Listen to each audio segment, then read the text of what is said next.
नमस्कार दोस्तों, आज ईरान, इजराइल और अमेरिका की जंग का 19वां दिन है और आज के दिन तक आते आते अमेरिका का ट्रंप चचा इतना बुरी तरीके से बौखला चुका है कि उसने ईरान के मिसाइल ठिकानों के ऊपर हमला करना शुरू कर दिया है। क्योंकि आप सभी जानते हैं कि ट्रंप का बौखलाना स्वाभाविक है। ट्रंप को अब तक ये लग रहा था कि जितने भी नाटो देश हैं वो सब उसके साथ खड़े हैं, पर जैसे उसने बोला कि हार्मुज खाड़ी के आसपास अपने वॉरशिप को भेज दो, सारे नाटो देशों ने अपने कदम को पीछे हटा लिया और ट्रंप को बोल दिया कि जंग तुम्हारी है, जंग को तुमने छेड़ा है तो ये जंग तुम्हें ही मुबारक हो, हम तुम्हारा सपोर्ट करने के लिए नहीं आएंगे। और इधर ट्रंप चचा की तरफ से स्टेटमेंट आता है कि जिनका साथ मांगना था मांग लिया, अब अगर किसी का साथ नहीं मिल रहा है तो अमेरिका अकेले ही इस जंग को लड़ने वाला है, इसलिए जंग अब खुले तरीके से होने वाली है। इसलिए ईरान के जो भी मिसाइल सिस्टम हैं, जो भी मिसाइल के ठिकाने हैं, एक एक को करके यहां पर निशाना बनाया जाएगा। इधर अगर हम बात करें तो ईरान के साथ साथ आज इराक के अंदर भी एक बहुत बड़ा हमला किया गया है, उसके बारे में भी आज की इस वीडियो में हम चर्चा करेंगे। और इधर इजराइल के पीएम बेंजामिन नेतन्याहू ने एक बहुत बड़ा स्टेटमेंट दिया है ईरान को लेकर, जिसकी वजह से शायद ऐसा फील होता है कि अब ये जंग बातचीत से नहीं रुकने वाली, ना कुछ हद तक के नुकसान से रुकने वाली है, क्योंकि ये स्टेटमेंट अब तक का काफी हद तक का बड़ा स्टेटमेंट है। तो उन सब के बारे में आज के इस वीडियो में हम चर्चा करेंगे और आखिरकार अमेरिका ने ईरान के मिसाइल ठिकानों के ऊपर ही क्यों हमला किया और हार्मुज खाड़ी को लेकर इतना क्यों बौखला रहा है, सब के बारे में चर्चा करेंगे। मेरा नाम है अंजलि और मैं आप सभी का स्वागत करती हूँ एग्जाम नारी के यूट्यूब प्लेटफॉर्म पर। सबसे पहले आप जरा यहाँ पर देखिए, अभी कुछ मिनट पहले खबर निकल के आती है और खबर इस प्रकार की है कि ईरान के मिसाइल केंद्र जो हैं उनके ऊपर 2200 किलो का बम गिरा दिया है अमेरिका ने। अब अभी तक इस बात की पुष्टि नहीं हुई है कि बम गिराने के लिए कौन से विमान का इस्तेमाल किया गया। हालांकि अगर ज्यादा वजनीय कोई भी बम होता है तो उसे गिराने के लिए अमेरिका अपने B-2 बॉम्बर का इस्तेमाल करता है और B-2 बॉम्बर से जिस बम का इस्तेमाल होता है उसका नाम है मॉब। ये कोई साधारण बम नहीं है, मतलब ये 2200 केजी का जो बम है, जिसे 5000 पाउंड का बम भी कहा जा रहा है, ये अमेरिका के लिए बड़ा साधारण है। अमेरिका बोल रहा है कि बहुत कम वजन वाला बम हमने गिराया है और इतने छोटे छोटे बम ही ईरान के लिए काफी है। बाकी जिन देशों के पास में ना तो B-2 बॉम्बर है ना इस प्रकार के बंकर बस्टर बम है, उनके लिए एक बहुत बड़ी बात है। अब सवाल यह आता है कि बम है क्या और कैसे वर्क करता है, थोड़ा सा आप इस बम के बारे में जान लीजिए। ये जो आपको दिखाई दे रहा है, ये पक्षी जैसी आकृति का ये है B-2 बॉम्बर, जो अमेरिका ने स्पेशली ज़्यादा बड़े बड़े जो हथियार होते हैं, बड़े बड़े जो वजनीय बम होते हैं, उनको ले जाने के लिए बनाया है। और आप सभी को याद होगा पहले भी इस्फहान के ऊपर, ये जो तेहरान हो गया है, इस्फहान हो गया, जहाँ जहाँ ईरान ने अपने परमाणु ठिकाने बना रखे थे, उन्हें भी पहले फोड़ने के लिए किसको बुलाया था? B-2 बॉम्बर को ही बुलाया था। और इस बार फिर से कौन आया है? B-2 बॉम्बर ही आया है। तो B-2 बॉम्बर का अंदर जो लगने वाला एक बम है जिसका नाम है मॉब, जिसे हम बंकर बस्टर बम बोलते हैं। बंकर आप सभी जानते हैं कि जमीन के अंदर बना हुआ बंकर, और बस्टर बम यानी कि उससे तहस नहस करने वाला बम। जैसे ही ये जमीन पर गिरता है तो अचानक से फूटता नहीं है, मतलब अगर आप नॉर्मल कोई भी बम अगर फेंक दोगे तो वो जमीन पर गिरते से ही क्या होगा? फूट जाएगा। ये बम जमीन पर गिरने से फूटता नहीं है, बल्कि अपने असली टारगेट तक पहुंचता है। तो ये आपको जमीन की असली परत दिखाई दे रही होगी, और जैसे ये जमीन के अंदर तक जाएगा और इसे पता चलेगा कि आखिरी छोर है, ये मेरा टारगेट है, और यहीं आकर ये क्या करेगा? एकदम से ब्लास्ट हो जाएगा, एकदम से बूम हो जाएगा। और जैसे ये ब्लास्ट हुआ तो ईरान के पास में कई सारी मिसाइलों का जो जाखिरा जमीन के अंदर रखा हुआ था, तकरीबन 20-21 मंजिला इमारत अगर जमीन के अंदर बना दे, इतना गहरा था, वो पूरी की पूरी मिसाइलें इसने जमीन के अंदर ही खराब कर दी, तहस नहस कर दी, पूरा तरीके से उसको फोड़ दिया, जो कि इसका वजन मात्र 2200 केजी का था।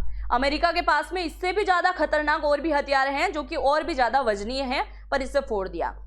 अब सबसे बड़ा सवाल ये आता है कि हमला किस जगह किया गया, और हमला किया तो उसके पीछे की वजह अमेरिका ने क्या दी है कि यही हमला क्यों किया।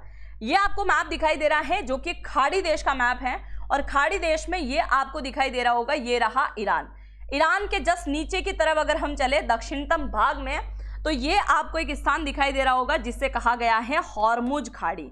ये वो स्थान है जहां से दुनिया भर का 20% तेल का आयात निर्यात होता है ना, आयात निर्यात होता है। अभी 2 दिन पहले ईरान ने एक बहुत बड़ा स्टेटमेंट दिया था कि जिन देशों ने इजराइल का सपोर्ट किया है, जिन देशों ने अमेरिका का साथ दिया है, या फिर वो देश जो कि इजराइल, अमेरिका या अमेरिका के सहयोगी हैं, उन सभी देशों के जहाज हम यहां से नहीं निकलने देंगे। अगर गलती से भी उन देशों के जहाज इस वाले इलाके में पहुंच गए, क्योंकि यहां जाते हैं क्योंकि दुनिया भर का एक चौराहा है ये, और दुनिया का 20% तेल का व्यापार यहां से हो रहा है, तो एक बहुत बड़ा चौराहा है। अगर किसी ऐसे देश की यहां पर बोट पहुंच गई, वॉरशिप पहुंच गई, कार्गो शिप पहुंच गई, तो उन्हें क्या करेंगे, हमने जो समुद्री माइनिंग बिछा रखी है उसके जरिए हम फोड़ देंगे। ऐसी समुद्री माइनिंग नहीं है कि उसमें इंडिया का कोई जहाज आ गया है तो वो भी फूट जाएगा, वो नहीं फूटेगा, क्योंकि समुद्री माइनिंग जो हमने यहाँ पर बिछाई है, जैसे आप मान लीजिए कि यह समुद्री माइनिंग है, उनका बटन किसके हाथ में है, ईरान वालों के हाथ में है। जैसे इन्हें पता चला कि इजराइल का जहाज है, जैसे इन्हें पता चला अमेरिका का जहाज है, जैसे इन्हें पता चला कि इजराइल और अमेरिका का साथ देने वाले देशों का जहाज है, ये वहीं बैठे बैठे क्या करेंगे, उन जहाजों को पूरी तरीके से उड़ा देंगे। ये धमकी किसने दी थी, ईरान ने दी थी, और ऐसा कर भी रहा है ईरान। और इसी वजह से अमेरिका को पता चला कि उसने सैटेलाइट इमेज से चेक किया कि कई सारे देशों के जहाज जो हैं वो दूसरी जगह हैं। ये आप जगह देख सकते हैं जहां से जहाज निकलते हैं।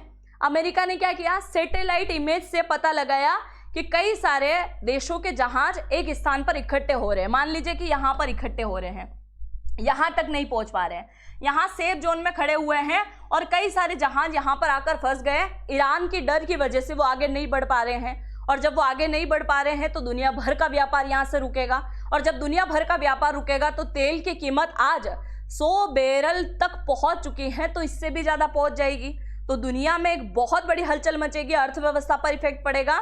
और इसी वजह से अमेरिका ने बोला कि ये जो जंग मैं लड़ रहा हूँ वो दुनिया के लिए लड़ रहा हूँ, केवल ये कोई मेरी पर्सनल दुश्मनी नहीं है, मैं आगे भविष्य का देखकर चल रहा हूं कि आने वाले 2050 में अगर ईरान ने परमाणु बनाया, ईरान को अगर आज नहीं रोका गया तो ईरान फिर संभल नहीं पाएगा हमसे, और इसी वजह से आज मैं एक्शन ले रहा हूं। और वो सारे देशों के जहां जो यहाँ से फंसे हुए हैं उसको ये नहीं निकलने दे रहा है, और उस रास्ते को खुलवाने के लिए मुझे एक्शन लेना जरूरी था, और इसीलिए मैंने यहाँ पर इनके जो मिसाइल सिस्टम रखे हुए थे उन्हें पूरी तरीके से उड़ा दिए। अब उनको तो उड़ाए थे, पर इसके अलावा इस वाले इलाके में जो ईरान के जहाज घूम रहे थे, ये वो इलाका है जिसे अभी हाल ही में उड़ा दिया गया है, पूरी तरीके से फोड़ दिया गया है। इधर अमेरिका ने यह भी बोला है कि हमने ईरान के 16 जहाजों को भी उड़ाया है। अब 16 जहाजों को क्यों उड़ाया, ईरान ने क्या किया है कि अभी हाल ही में समुद्र के अंदर माइनिंग बिछाने का काम शुरू किया, और माइनिंग बिछाने के लिए 16 ऐसे जहाज भेजे जो मानव रहित हैं। इंसान उन जहाजों को नहीं चला रहे हैं, वो ऑटोमेटिक चल रहे हैं मशीनों से। तो वो जहाज क्या कर रहे हैं, समुद्र के अंदर माइनिंग बिछा रहे हैं, और जैसे ही किसी दुश्मन देश के जहाज उस इलाके में आएंगे, यानी कि माइनिंग वाले इलाके में आएंगे, वो अंदर बैठ के फोड़ देंगे। इसलिए अमेरिका ने ये वाला स्थान तो उड़ाया, उसके अलावा ईरान के जो 16 समुद्री जहाज थे उन्हें भी पूरी तरीके से उड़ा दिया। और उन्हें उड़ाने के बाद में उन्होंने बाकायदा ट्वीट किया है, यूएस सेंट्रल कमांड की तरफ से ये पोस्ट आया है कि हमने 5000 पाउंड का डीप पेट्रेट मॉनिटरी क्या किया है, पूरी तरीके से यहाँ पर हमला किया है और उसको फोड़ दिया है। तो इसको तहस नहस करने में पूरा हाथ हमारा है, इन्होंने खुलेआम इस बात को बोल दिया है। और अब बोला है कि ये जो हॉर्मुज खाड़ी के ऊपर अपना दबदबा बनाना चाह रहा है ईरान, उसे भी हम पूरी तरीके से खत्म करेंगे, और दुनिया भर का जो व्यापार यहाँ से हो रहा है वो भी होगा। अब इधर ईरान बोल रहा है कि भारत का कोई भी जहाज होगा हम उसे आसानी से निकलने देंगे, और अब तक भारत के 4 जहाज आ चुके हैं, एलपीजी भी लेके आए हैं, यहाँ से ऑयल भी लेके आए हैं, वो निकल रहे हैं। रशिया का अगर कोई जहाज होगा तो उसे ईरान नहीं रोकेगा, चाइना का अगर कोई जहाज है तो उसे भी ईरान नहीं रोक रहा है। यहाँ तक कि ईरान अब ये भी बोल रहा है कि अगर जापान, साउथ कोरिया का भी कोई जहाज आएगा तो हम उसे भी नहीं रोकेंगे, क्योंकि अब तक हमें ये लग रहा था कि ईरान ये जो है ये अमेरिका के सपोर्टर हैं, पर ये अमेरिका का सपोर्ट नहीं कर रहे हैं और ये बिल्कुल न्यूट्रल हैं, इसलिए इनके जहाज भी आएंगे तो हम नहीं इनको रोकने वाले हैं ना। तो जो भी ऑयल इनको चाहिए, एलपीजी चाहिए, लेके जाएं, हमें कोई दिक्कत नहीं है। अब दूसरा, ईरान की तरफ से कहा गया कि हम पहले सोच रहे थे कि बातचीत करके इस मामले को निपटा लेंगे, ठीक है, खामनेई की मौत हो गई, बहुत सारी चीजें हो गई, पर अब अमेरिका और इजराइल दोनों पूरी तरीके से बातचीत के रास्ते को बंद करने जा रहे हैं। और बातचीत का रास्ता उस समय बंद हो गया जब खबर निकल के आई कि लारिजानी की मौत हो गई है। लारिजानी की अगर हम बात करें तो ये कौन है, तो ईरान के सिक्योरिटी चीफ हैं, यानी कि IRGC के प्रमुख थे। IRGC यानी कि अगर हम बात करें, IRGC ही पूरे ईरान को संभालता है, यानी कि इस्लामिक रिवोल्यूशनरी गार्ड कॉर्प जो हैं उसका ये प्रमुख था और वो अब पूरी तरीके से मारा गया है, इनका बेटा भी मारा गया है। इसकी वजह से ईरान ने बोला कि अब एक बहुत बड़ी जंग होगी, जिसके बारे में ना तो इजराइल ने कभी अंदाजा लगाया था, ना कभी अमेरिका ने इसके बारे में बड़ा अंदाजा लगाया होगा, क्योंकि इनकी मौत एक बहुत बड़ी बात है, क्योंकि ये ईरान के सबसे ताकतवर प्रमुख व्यक्ति में से एक माने जाते हैं। आप सभी को याद होगा कि खामनेई की मौत हुई पहले, खामनेई ताकतवर थे और खामनेई की मौत के बाद जो सबसे ताकतवर व्यक्ति था वो यही थे। अब इनकी भी मौत हो गई है, तो ईरान बोल रहा है कि बातचीत के रास्ते अब पूरी तरीके से बंद होते दिखाई दे रहे हैं। इधर ईरान ने भी एक बहुत बड़ा हमला किया है। अगर आपको ऐसा लग रहा है कि अमेरिका और इजराइल ही यहाँ पर कहीं ना कहीं अच्छे हमले कर रहे हैं, तो थोड़ा सा रुकिए और इस बात को सुनिए कि यहाँ पर ईरान ने भी एक बहुत बड़ा हमला किया है। ईरान ने क्या किया है, जैसे ही उनकी मौत हुई, जो इनके सैन्य प्रमुख थे उनकी मौत हुई, उसके बाद गुस्से में आकर इजराइल की जो राजधानी है तेल अवीव, उसके ऊपर हमला किया और हमले 100 से भी ज्यादा मिसाइल के थे। 100 से भी ज्यादा मिसाइल के हमले थे, जिसे लेकर ईरान ने कहा कि हमने बड़ा नुकसान पहुंचाया है। हालांकि इजराइल की तरफ से जो स्टेटमेंट आया है, इजराइल बोल रहा है कि तुमने जो मिसाइलें मारी हैं उसका थोड़ा सा भी असर नहीं हुआ है, क्योंकि हमारे पास में है आयरन डोम, और आयरन डोम में लगने वाली जो मिसाइल है उसका नाम है तामीर। हमने तामीर मिसाइल को चलाया था, जिसकी वजह से तुम्हारी मिसाइलों के केवल मलबे ही नीचे आ रहे हैं, और मलबा गिरने की वजह से एक ईरानी महिला की जरूर मौत हुई है, माफ कीजिएगा, एक इजरायली महिला की मौत जरूर हुई है, उसके बारे में इन्होंने पुष्टि करी। बाकी तुम्हारी किसी मिसाइल का हमारे ऊपर कोई असर नहीं हुआ है। इधर ईरान बोल रहा है कि हमने जो मिसाइलें छोड़ी हैं उसको तुम्हारे इजराइल के जो भी एयर डिफेंस सिस्टम है वो रोक नहीं पा रहे हैं। हालांकि इसकी पुष्टि अभी तक नहीं हो पाई है कि कितने लोगों की अभी तक मौत हो गई है। और इसी बात को लेकर अमेरिका ने ईरान के ऊपर तो हमला किया ही था, पर जो व्यक्ति इराक में रहते हुए ईरान का सपोर्ट कर रहे हैं उनके भी एक बहुत बड़े ठिकाने के ऊपर हमला किया गया। अब आप बोलोगे कि ईरान और इराक दोनों तो दुश्मन हैं, फिर अमेरिका इराक के ऊपर हमला करके क्यों बोल रहा है? अब आप जरा सुनिए। अगर हम भारत और पाकिस्तान की बात करें तो आपने देखा होगा कि पाकिस्तान का एक इलाका है जिसको कहते हैं खैबर पख्तूनवा, और खैबर पख्तूनवा के अंदर जो एक जाति निवास करती है जिसे कहते हैं पश्तूनिया। पश्तूनिया से अगर पूछा जाए कि आपके लिए पाकिस्तान ज़्यादा अच्छा है या फिर अफगानिस्तान, तो स्वाभाविक है उनका जवाब होगा अफगानिस्तान। क्यों? क्योंकि अफगानिस्तान के अंदर जो जाति रहती है वो ज़्यादातर पश्तून जाति है, यही है ना। अगर हम बलूचिस्तान की बात करें तो बलूचिस्तान वाले तो कई बार आज़ाद होना चाह रहे हैं, उनसे पूछा जाएगा तो लोगों ने जो सोच लिया है वही सही है। अब देखिए, पाकिस्तान में रहने वाले पश्तून किसका सपोर्ट करते हैं? अफगानिस्तान का। ठीक इसी प्रकार का इराक के अंदर भी एक बहुत बड़ा शहर है जिसका नाम है किरकुक शहर। इसी किरकुक शहर के अंदर एक बहुत बड़ा ठिकाना बना हुआ है, और वो ठिकाना, उसके अंदर रहने वाले जितने भी व्यक्ति हैं वो कभी ईरान का सपोर्ट नहीं करते हैं, वो हमेशा सपोर्ट करते हैं ईरान का। और अभी वो हथियार लेकर भी घूम रहे थे कि हम जो है बहुत पूरी तरीके से किसका साथ देंगे, ईरान का ही साथ देंगे, उसका ही सपोर्ट करेंगे। इसलिए अमेरिका ने जो बम यहाँ पर गिराया है, ठीक उसी प्रकार का एक बम इराक के किरकुक शहर के अंदर भी गिराया है, और इतना बड़ा बम गिराया है कि इसमें रहने वाले कई सारे लोगों की मौत वहां एक साथ हो गई। अब आप एक बात को अच्छे से नोटिस कीजिएगा, यहाँ पर पहले ट्रंप चचा को लग रहा था कि नाटो देश इसका सहयोग करेंगे। क्या हुआ? गलतफहमी हुई ना, नाटो देशों ने साथ नहीं दिया। ठीक इसी प्रकार की एक बहुत बड़ी गलतफहमी ईरान ने भी पाल रखी थी। ईरान को लगता था कि मैं तो एक मुस्लिम कंट्री हूँ, है ना, हम सिया सुन्नी करके चाहे आपस में लड़ाते हो पर हैं तो एक मुस्लिम कंट्री है ना, 57 मुस्लिम कंट्री हैं, तो इसको लगता था कि कहीं ना कहीं ये सारी कंट्री मेरा साथ देंगे। ऑलमोस्ट पाकिस्तान तो देगा ही, क्योंकि उसके पास में परमाणु हथियार है। आज क्या हुआ?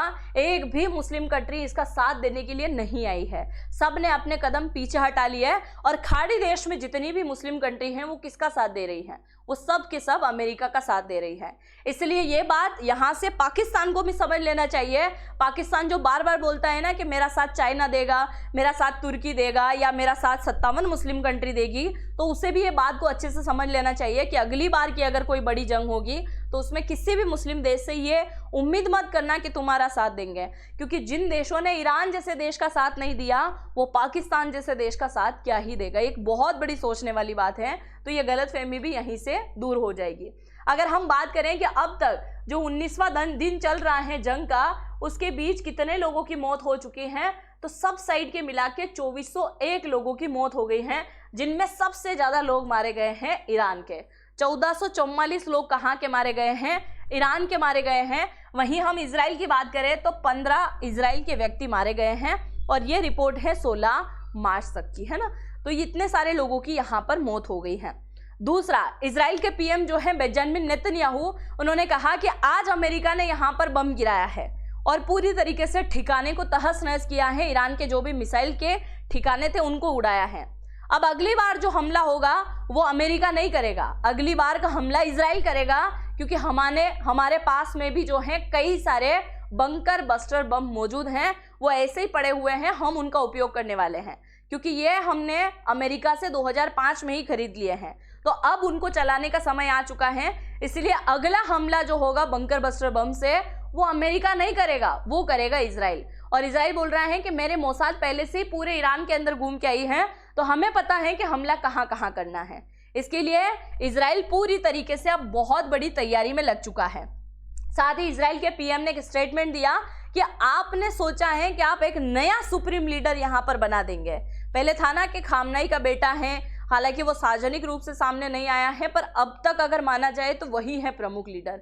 तो ये बोल रहे हैं कि भाई साहब, आप जो नया सुप्रीम लीडर बनाने की तैयारी कर रहे हैं, जैसे उनकी ताजपोशी होगी, हम यहाँ से सीधा एक मिसाइल छोड़ेंगे और उन्हें वहीं बैठे बैठे खत्म कर देंगे। इसीलिए इन्होंने बोला कि खुले जंग का आगाज हो चुका है, तो एक जंग बहुत बड़ी लंबी खींची जाएगी, और अगर कोई भी नया सुप्रीम लीडर बना तो वो भी मेरे हाथों से मारा जाएगा। ये इनकी तरफ से स्टेटमेंट आता है। और दूसरा, एक बहुत बड़ी फेक खबर इन दिनों चलाई जा रही है कि इजराइल का पीएम मर चुका है। फिर एक खबर आती है कि वो एआई वीडियो था जिसके अंदर इजराइल के पीएम के हाथों की 6 उंगलियां बताई गई थी। अब इन्होंने खुलकर सामने आकर बोला है, भाई साहब मेरे को क्यों मार रहे हो, मैं तो जिंदा हूँ, है ना। इन्होंने बोला कि मैं जिंदा हूँ, और अभी हाल ही में मैंने नए प्रकार का पंच कार्ड निकाला है, जिनमें 2 लोगों की मौत हो गई है, जिनके बारे में मैंने पहले से ही सोच रखा था।